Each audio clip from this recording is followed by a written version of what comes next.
I am Ray, and I am here to tell you that there are no such things as problems. Problems? There's no problems. There are no problems here.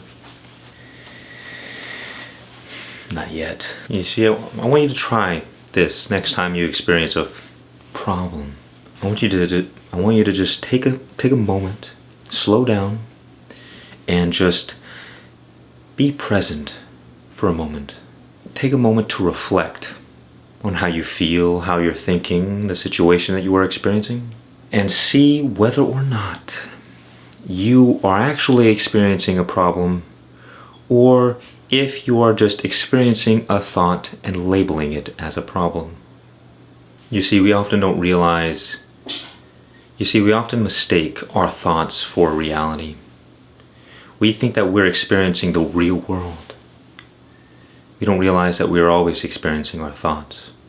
In fact, reality is always being filtered through our minds, so whatever mind stuff we have going on up in here gets projected out into the world, and that is what we experience. So we never experience the world as it is, we experience the world as we are.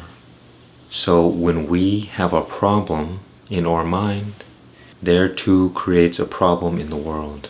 But we think that there is a separate problem other than us.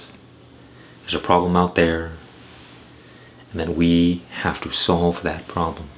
And yet, if you consciously inquire into the nature of this problem, you will find that there is only a thought, a story, and that story is that which causes us all the trouble, all the suffering, all the problems.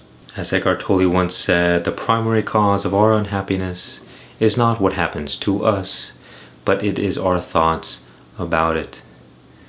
The Buddha once told of the parable of the two arrows.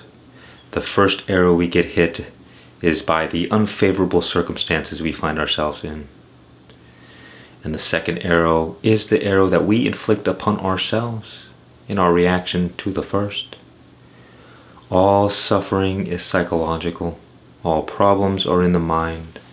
And there is a way to be free from the problems, to be free from suffering. And this freedom is called enlightenment, or you could say spiritual awakening. Now, the source of all of our suffering, that which causes all the problems in our life, that is ignorance. Ignorance of what, you may ask? Well, many things. But most fundamentally, it is our true nature. You see, most of us live from ego, which means personal identity. I am this person, here I am, doing things. This is my job, I am a man or a woman, or both. This is my life story, this is what I like to do, these are my dreams and aspirations. Personal identity. We live through life with a sense of uniqueness or separation or individual autonomy. I am different than you, and you are different than me. Two individuals having a conversation.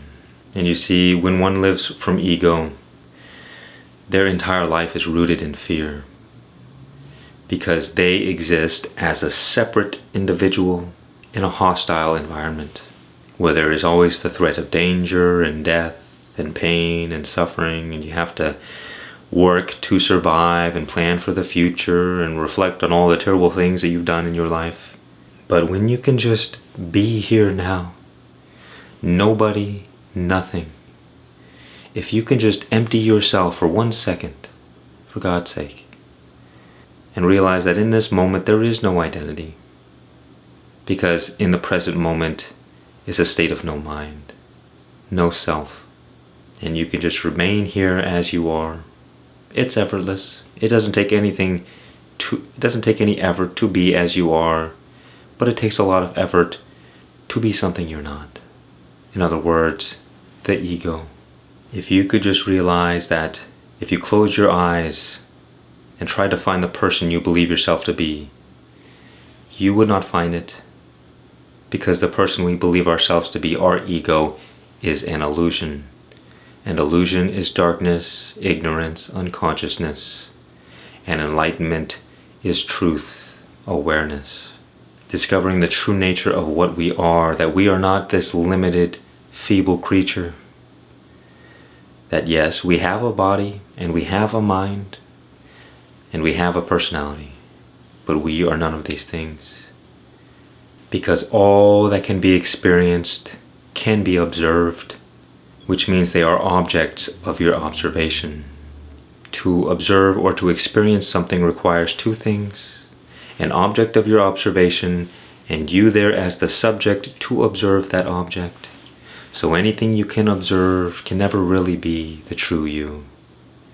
You are beyond all of these things, and in your recognition of this and your continued remembering, through your desire for freedom, eventually you will find what you seek. Freedom from your worldly problems and your worldly troubles. It's not that the problems as they are will necessarily go away. It's that you no longer have the word problem in your dictionary, because you recognize that it is all the one divine play, and that everything is exactly as it should be. But only through ego are we blinded to this truth, because we have personal interest in everything. We want to pursue pleasure and to avoid pain, and we judge our life and our environment and say, no, life isn't happening the way I want it to. See if you can find what I speak about in this present moment. As Ram Dass put it, just be here and now, and watch the harmony return to your life. The love, the peace, and the joy continues to increase, and your life becomes the most beautiful thing. I am Ray. I wish you much peace and many blessings. Goodbye.